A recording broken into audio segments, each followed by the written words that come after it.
when you think about the way our young people are being raised now,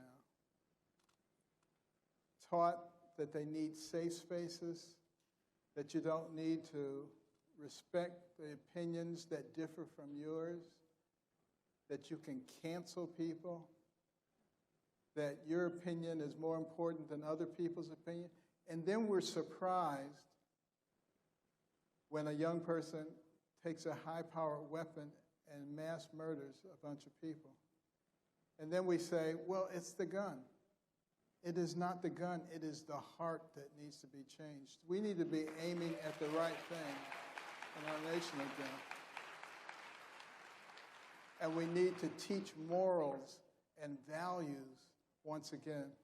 And I think we made a big mistake in the 60s when we said God cannot be in our schools. You know, think about this. It's in our founding document.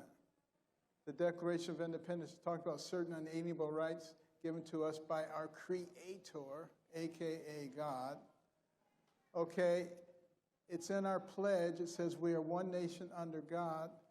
Many courtrooms on the wall, it says, in God we trust. Every coin in our pocket, every bill in our wallet says, in God we trust. And yet, you say you can't talk about that in your schools. You're not supposed to talk about that in public.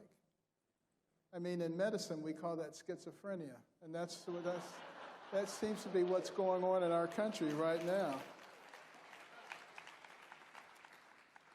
And then you look at what's going on at our southern border. It's not just that millions of undocumented people are coming in, bringing all kinds of things with them. We don't know what diseases they have, bringing human trafficking into our country.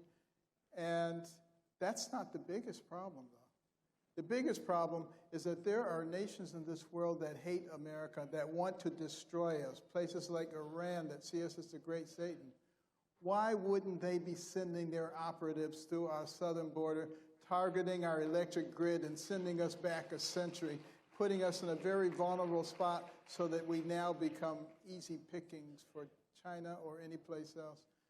You know, we have got to pray to God that He will protect us until we get some real leadership back in this country once again.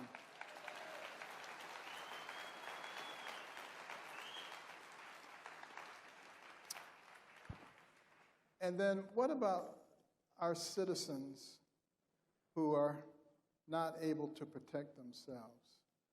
What do we do about that?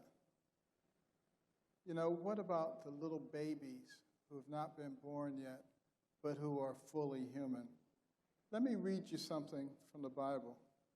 It says, if thou forbear to deliver them that are drawn unto death, and those that are ready to be slain, if thou sayest, behold, we knew it not, doth not he that pondereth the heart consider it?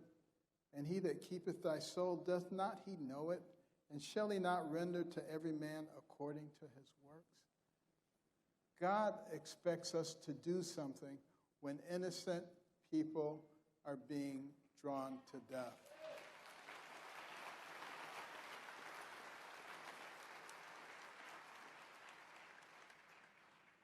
And I think that verse speaks for itself. And then what about all the crime and the violence that is going on? All these things that I'm talking about are picking away at the foundation of our nation.